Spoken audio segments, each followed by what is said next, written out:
Sasmita pang siting dewa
Kresna lonang andika Duh Yayi Prabu Haywa Sungkawing tias soleh ngarinira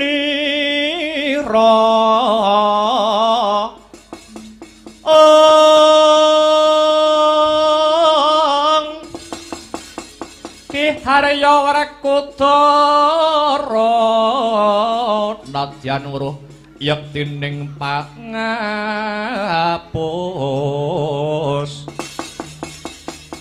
tingkahing Kurawa Citra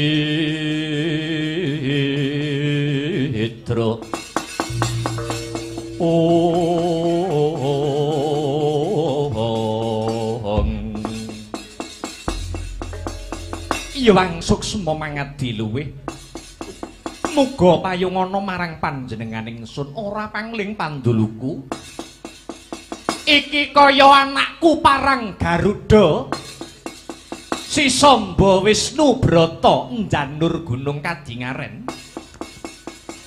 sowanmu ana ing pendhapa Dwaramati sarimbit kelawan Kakang Anoman Baya wigatining karsa mara gagik matura kelawan pun Rama nggir cah bagus Samba.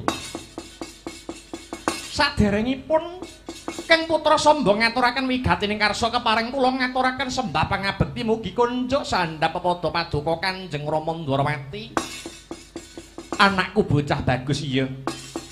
Wis ndak tampa ora liwat pangestunipun Rama wae tampanana ulup Samba. Nggih. Nek sampun kula tampi kula pundi handadosaken jejimating gesang kula Kanjeng Rama. Mangkota kula bocah bagus Samba. Kok katon wigati beneh lawan adat sabening atase Sawanana Ndwarawati wae. Kok sing nglarapke Kakang Anoman eneng apa bocah bagus? Kanjeng Rama. Purwa madya wasana samendang datan karempit. Lamun ta wonten kelentak-kelentun ngatur kula nyuwun lumuntur ing samudra pangaksami diweji. Prasajan kemawon. Kang putra parang Garuda pun Samba Wisnubrata menika namung badhe nangisi paduka Kanjeng Rama. Sekawit kula sampun sowan wa ing Kendali Sada. Nanging awit saking egoh pratikelipun wa Anoman kula kiran matur piyambak wonten ngarsanipun Rama Dewaji. Ya, mara gage matura. Kanjeng Rama.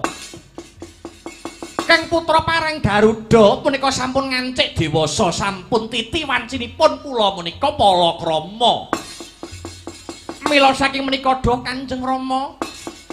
Dinten sakmangke sampun wonten panodya gegantilaning manah keparenga Kanjeng Rama kersa ndodhok korinipun nginang jambe suruhipun.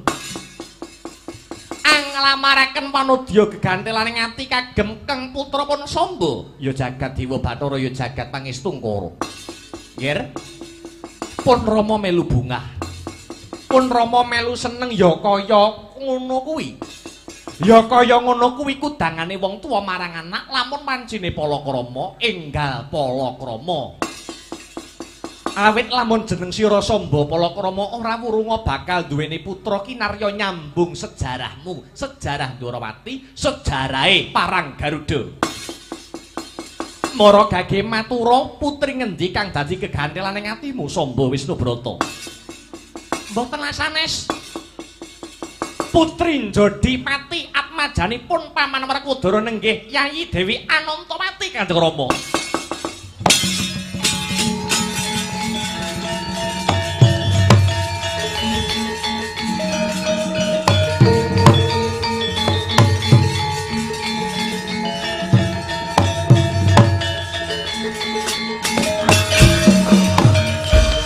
Kadyatur-tur miturut Hanut semarah mring Gusti dene Sidi Myang Utama panindak ing praja adil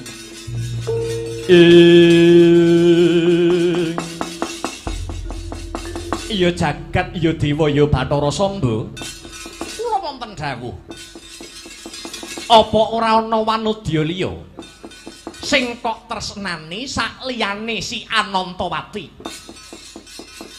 Apa jeneng sira Samba ora kulak pawarta adol pangrungu? Lamun to si Anantawati kuwi wis dadi pacangane si Wilugangga anake Yayi Janaka. Nggih. Kula sampun mangertos diweji. Nanging naminipun mawon raos tresna jarene tresna niku kanugrahan saking Gusti ingkang Maha Agung. Yen manungsa nampa kanugrahan, yen manungsa nampi kanugrahan, wujudipun tresna saka sing gawe urip, titah menika mboten saged selak, titah menika mboten saged endo. Kula sampun mangertos bilih Anantawati menika pacanganipun Wilugangga pramila. Kula sowan jengandika Kanjeng Rama Dewaji. Kanjeng Rama menika sampun kondhang titise Sang Hyang Wisnu. Tartamtu paduka Kanjeng Rama saged damel reka daya. Supados urung dedaupanipun Anantawati dalasi Wilugangga. Awit sampun dados prasetyanipun Samba Wisnubrata. Lamun Kang Putra Samba urung dhaup kaliyan Nyai Anantawati mboten wurung kula entengaken pejah kula Rama Dewaji.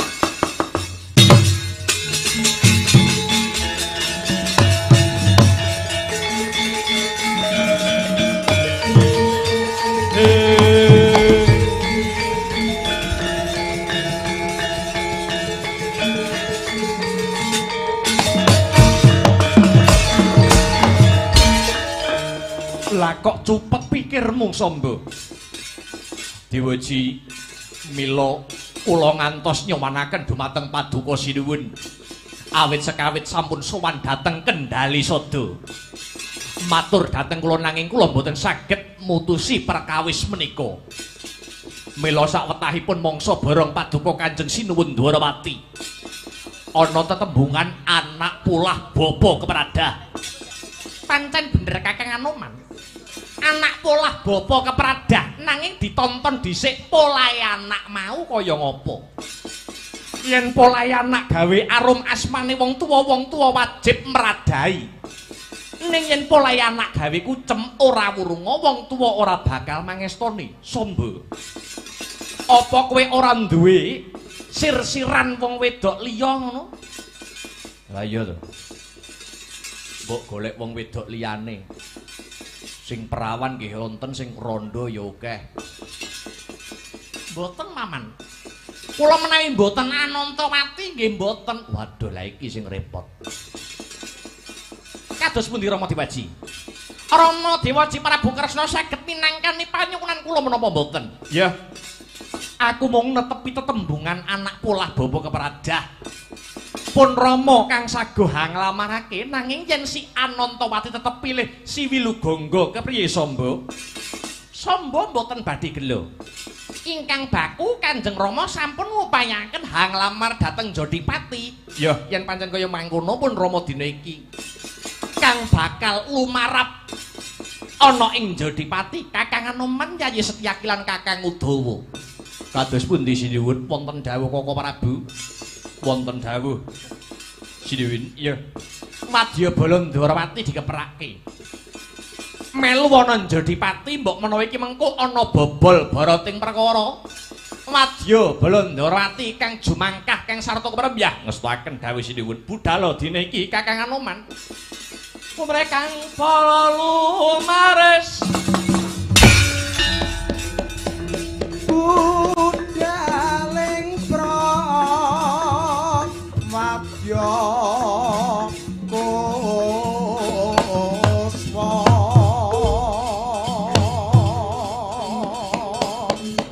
warna-warna busanane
awas.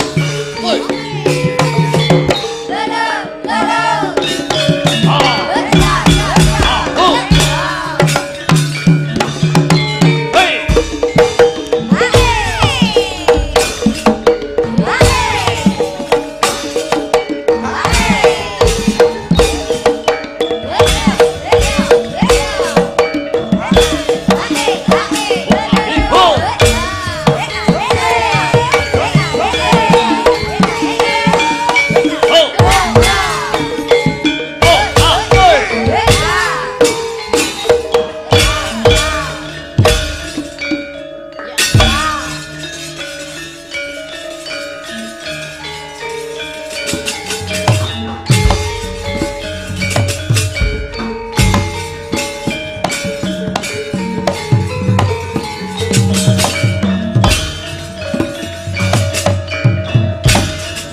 Maju, maju.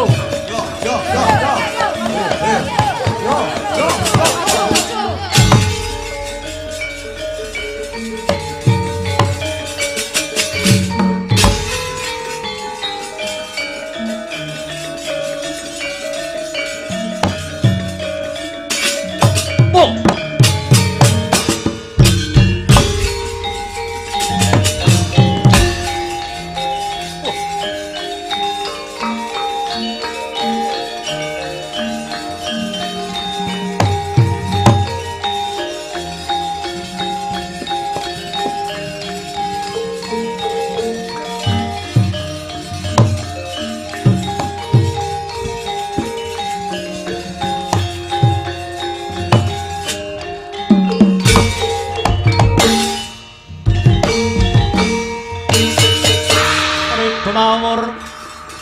Mangawara-wara-warahan tengarane ngajurit kong maguru kongso tetek kaya butula wara pandriting turang gesti miwang tuwaja kang kekitir ora kata ingkang tuwaja Tuwaja lelayu sehabit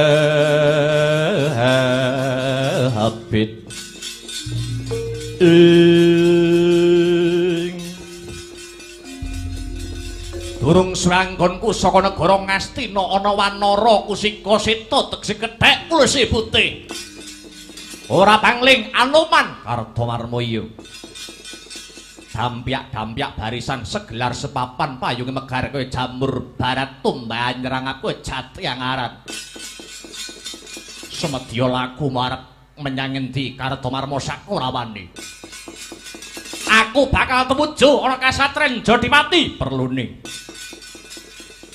ya kuwi putra Ngastina Raden Lesmana Mandra Kumara dina iki bakal dedhaupan karo Dewi Hanantawati putrane Raden Werkudara kang waragil arep ngebon-ngebon esuk ngudan-udan sore yen ngono padha lho kok padha maknane piye Hanoman barisan Dwarawati dina sak mengko uga arep tumuju mapan ana ing Jodipati nglamarake putra Dwarawati Raden Samba Wisnu Brata edan nunggal karep nunggal tekad bola-bali wong Dwarawati dadi klilip tumrap negara Ngastina kuwi nyrimpeti sing dadi niat kang sero tekade wong Ngastina nggone bakal ngrabekke Raden Lesmana Mandra Kumara mbuh ora edep apa abamu ayo baliyo ora usah modho karep baliyo ana ing negara Dwarawati yen ora gelem bali apa kelakon tak rampungi senopati Dwarawati Anoman ora bakal mundur secangkah Anoman jinejer ana ing Dwarawati minangka tangguling kewuh ora bakal mundur sejangkah. Apa maneh ngarabekke Raden Samba Wisnu Brata wis dadi sedya utamane wong Dwarawati. Wani karaku entek wedine karewanine. Gedhemu cilik dhuwur mundhek kopat kapita buntut lo tapangin kedra manuk branjangan. Gedhemu cilik dhuwur mundhek kopat kapita ula tapangin. Tumpang suh tepat datang melengsat tigamu jotakon dosa kowe Anoman. Mara kaki cobanen. Sikara bala kang kumingal kang tampa samya metali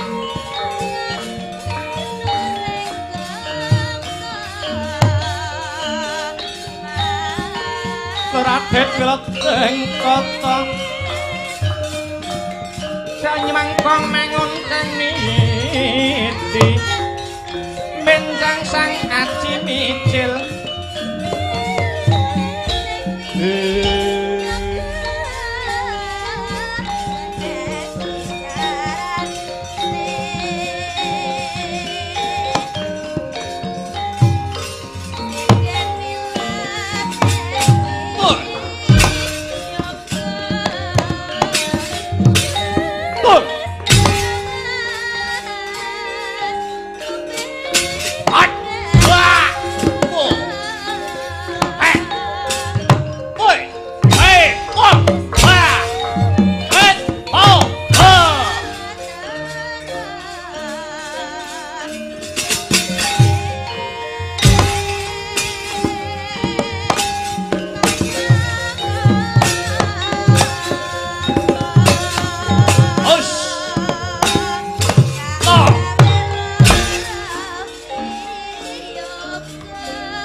Hei, hei, lo, hei, hot, ho, ho, ho, hei, haya, ho, ho, ho. Wah!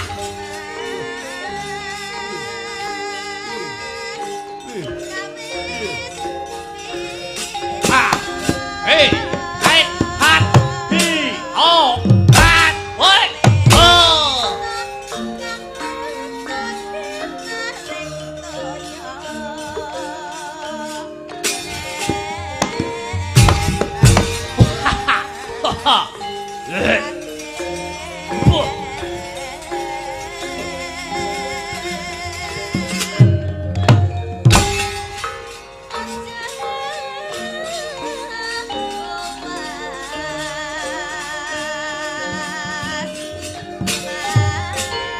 Wah, wah, wah, menungso, apa iki? Ketek ampuh kowe. Hei, hei, hei, aku,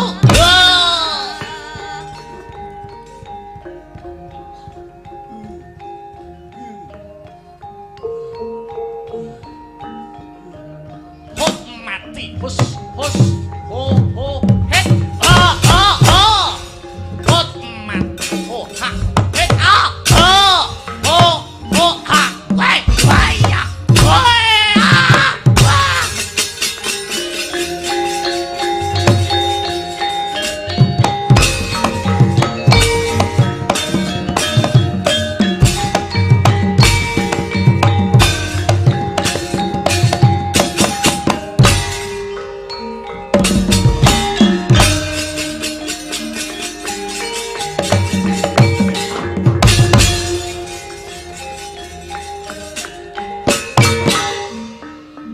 Hut. Ambil bos. Sip, sip, sip, sip, sip, sip.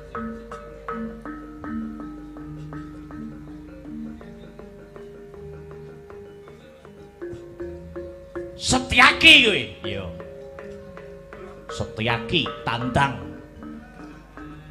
Nomor induk 191231037. Oh iya. Siapa? Huh! Meletik metu genine. Kerancingan kowe. Huh! Hei, ha, ha. Waduh. Ah, oh. Wah! Oh, waya. Oh, weh. Wah, weh. Hei. Wah!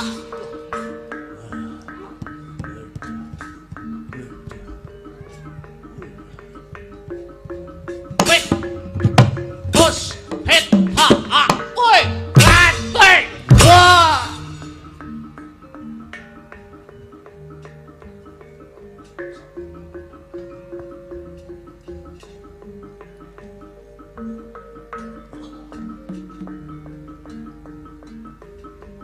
Wah! Wah! Hut, hat, bas! Hut. Mati. Hei! Wah! Hei! Ha, ha! Woi! Ayo! Wah! Hedian.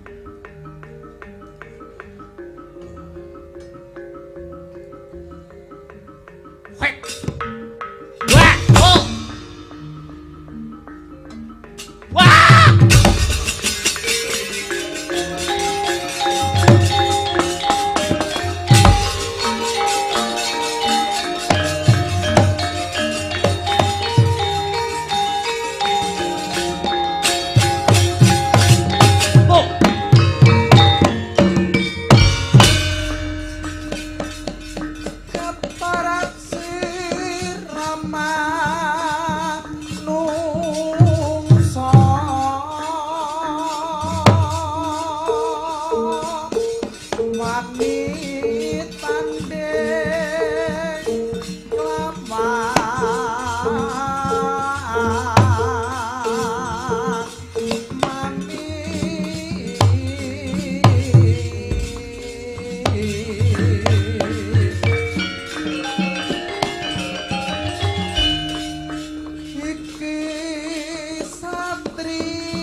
Weh, latalah. Kurawa, padha mundura. Iki Jayadratha kang bakal magut ana ing pubuh. Haloman, ana paran. Maju kepara ngarsa legane atimu. Ngejak pirang dina tak ladeni. Weh, sumekyan kowe parah.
Tombak bosok kowe.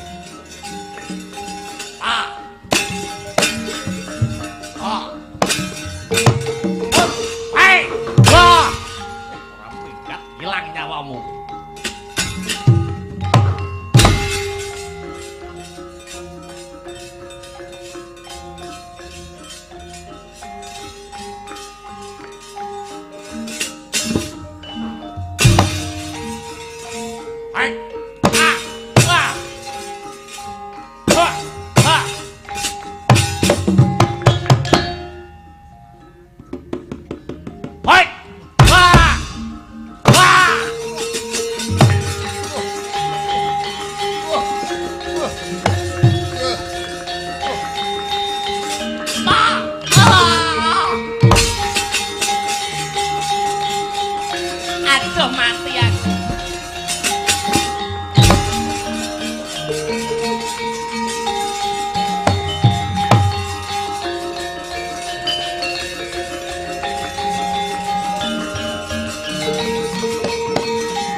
Dewa Narpati duwe Nareswara Kresna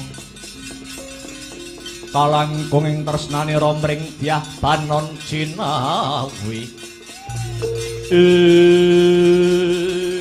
Paman Sengkuni kados pundi niki kok barisan Kurawa kepranggul kalian barisan Dwarawati kula nggih mboten mangertos nggih ning manut kabar saking telik sandi negara Ngastina putra Dwarawati pun Samba Wisnubrata inggih badhe hangayonaken putri Njodipati pun Dewi Anantawati.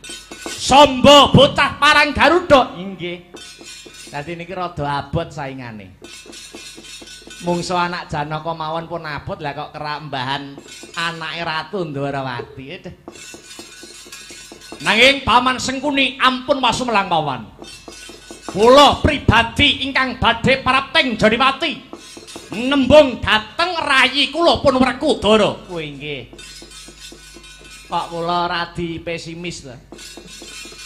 Nek ora dikuwati jampi-jampi karo umi-umike niki mboten jalan iki. Prayogi pripun carane tekan Jodipati luwih dhisik? Nggih ta? Saged ngelamar sekaring Jodipati Dewi Anantawati satemah Anantawati saged kaboyong mapan wonten Ngastina. Prayogi nggih pekaten. Sumangga nekuk penjalin ampun golek perkara kalian wong Dwarawati.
Sigara tandang risang bayu siwi ritungkul manembah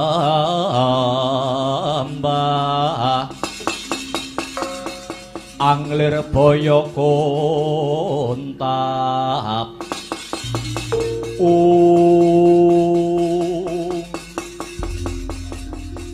Dadi iki cekak cukupe kabeh tekan Jodipati kepengin nglamar anakku si Anantawati. Lakar kasinggihan Kakang Mas. Cengrayi Madukara badhe ngindahaken tembung gandeng Wilugangga dalah Anantawati sampun gandeng lami. Kula jinejer Sudarma badhe anglamaraken Kang Putra. Duk kepengker paduka Kakang Mas ingkang dumugi wonten ing Madukara nglamar putra kula Manowati kagem Kang Putra Antasena. Sakmenika critanipun dipun walik. Kula ingkang anglamar dumugi Jodipati mriki Kakang Mas. Pun Kakang uga mangkono Dimas. Pun Kakang kroyo-royo Ndwarawati tekan Jodipati mung bakale ngebon-ngebon esuk mudan-udan sore nglamar putramu putri si Anantawati. Bisa kajatu krama kaboyong ana ing Ndwarawati. Rabi kelawan anakku bocah parang Garuda Samba Wisnu Brata Werkudara. Pun Kakang Mandura wakil saka negara Ngastina Yayi. Minangka wakile Yayi Prabu Duryudana. Pun Kakang Arsandada Koringinang Dambe Suruwe. Anakmu Anantawati kanggo putra Ngastina si Lesmana Mandra Kumara. Siadi aja kuwatir. Siadi aja kuwatir. Anantawati yen kasembadan dhaup kelawan Lesmana Mandra Kumara ora bakal tiba aning parang curi nanging malah tumiba aning kasur babut. Dasare si Lesmana kuwi calon ratu Ngastina kang besuke bakal kajumenengake dadi ratu Werkudara. Iya. Werkudara bakal mutusi amrih adile. Amrih adile kaya mangkene.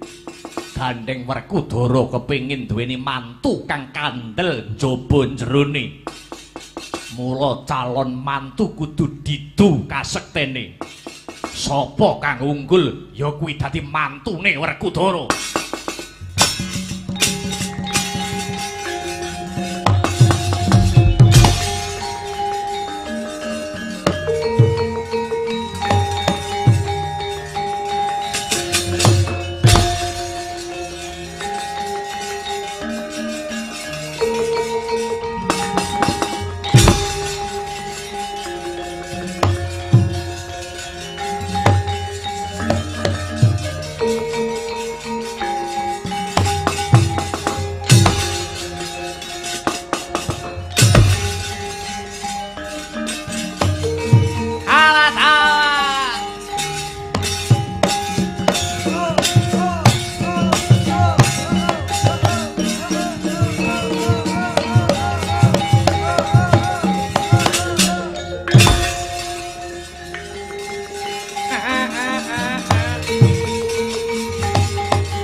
Bocah parang Garuda kowe samba.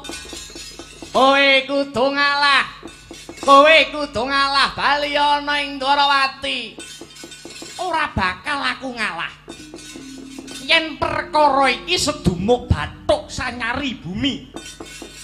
Senadyan namung sadumuk jembare bathuk. Senadyan amung sanyari jembare bumi. Bakal tak totoi pati we latala tak kremasi epek-epek we biang satele.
toblas. Anak Anggir Lesmana Mandra Kumara dadi gotongan ya sapa wae sing dadi calon bojone Anantawati calone ora bakal slamet kowe. Sengkuni bakal ngungkih 1000 cara kanggo ngobak-obak katentreman dedhaupane pinanganten.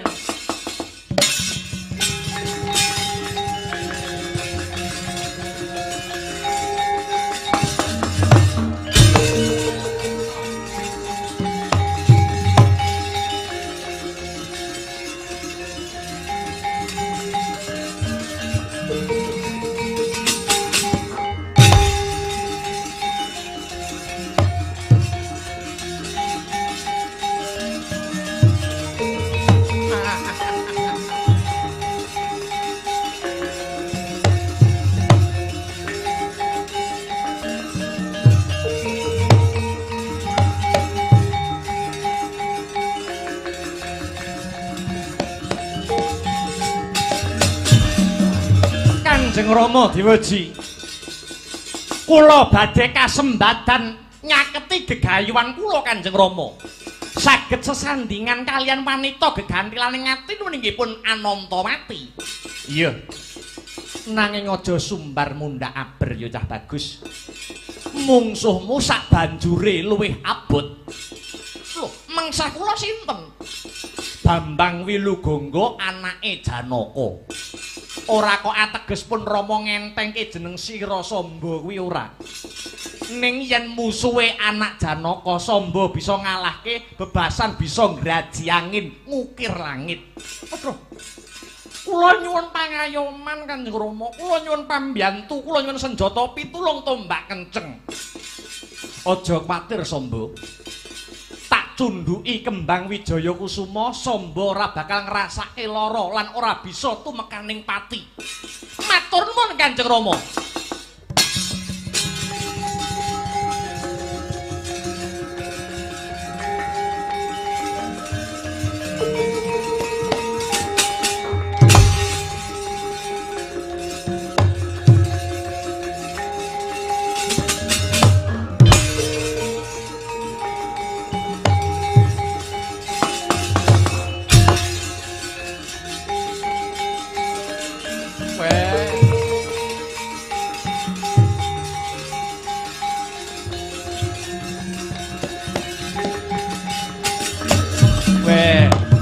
Lala kok ngono mainmu Ratu Dwarawati. Kowe ngalalne 1000 cara sing penting keturutan napa sing dadi kekarepanmu. Aku Mase Anantawati Antasena ora bakal meneng wae nyawang lelakon iki. Dadi atur Kanjeng Rama Werkudara.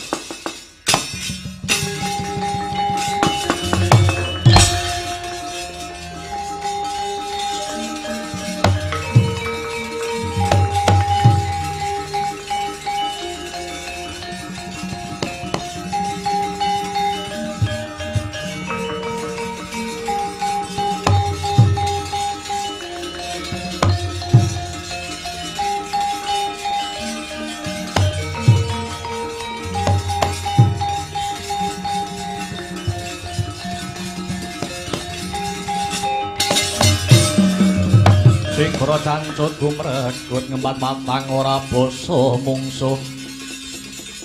Tangkep jojok antaran bau sayeti. Ing Wilugongga. Kakang Mas Samba kados pundi? Sisihna rasa paseduluran ing blabar kawat janget cinencang kene papane wong sayembara. Kowe karo aku kudu dadi mungsuh. Sapa sing unggul ya kuwi kang ngukup Dewi Anantawati.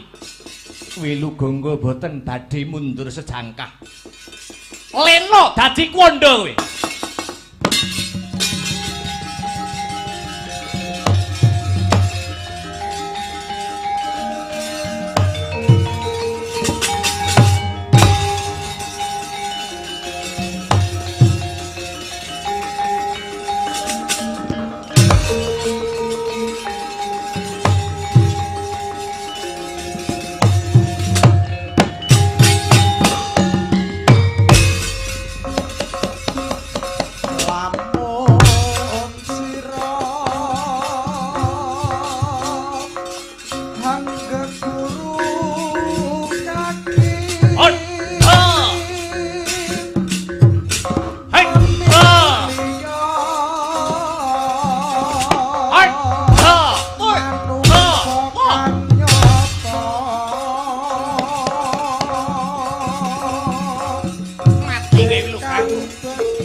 Manjing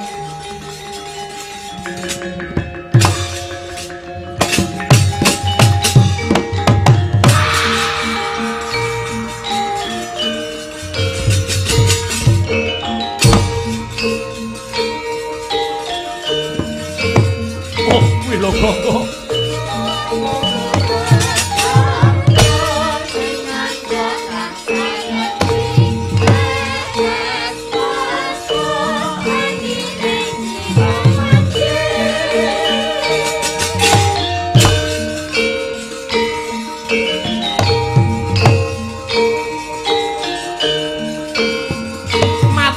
Wilogonggo Samba sing dadi mantune wong Dewapati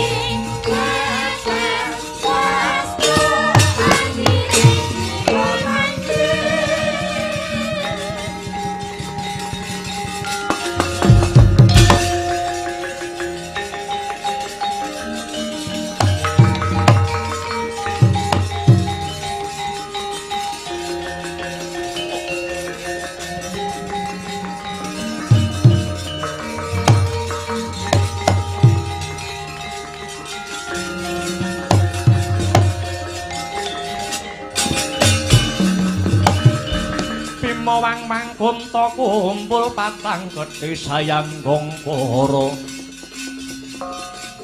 dadane Rama Batmahabit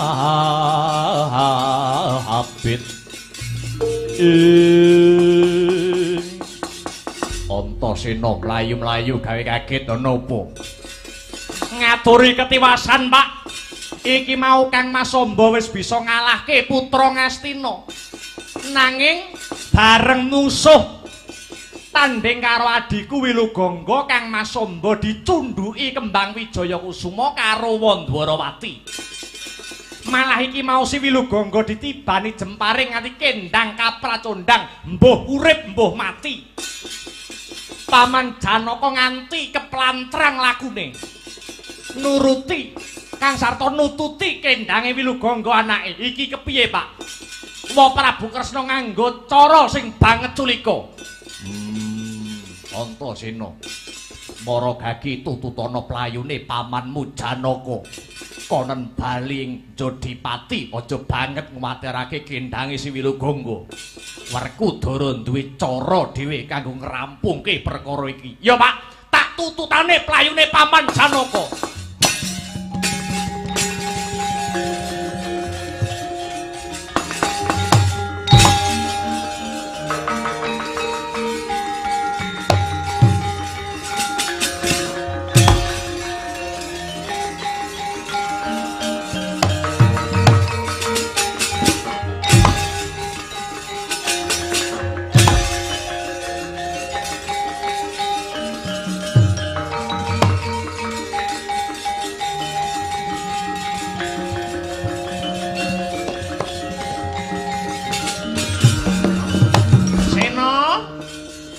Mideng Kresna kakangku kepriye? Samba kang kuwawa menangake sayembara iki bisa ngalahke calon saka Ngastina lan calon saka Madukara, Yayi. Syarate kurang siji. Apa maneh sing kudu diwujuti? Samba kasembadan rabi karo anakku Anantawati. Kalamun bisa ngupadi wujude kembang kang jenenge Kembang Slaga Rahina Kuduping Wengi.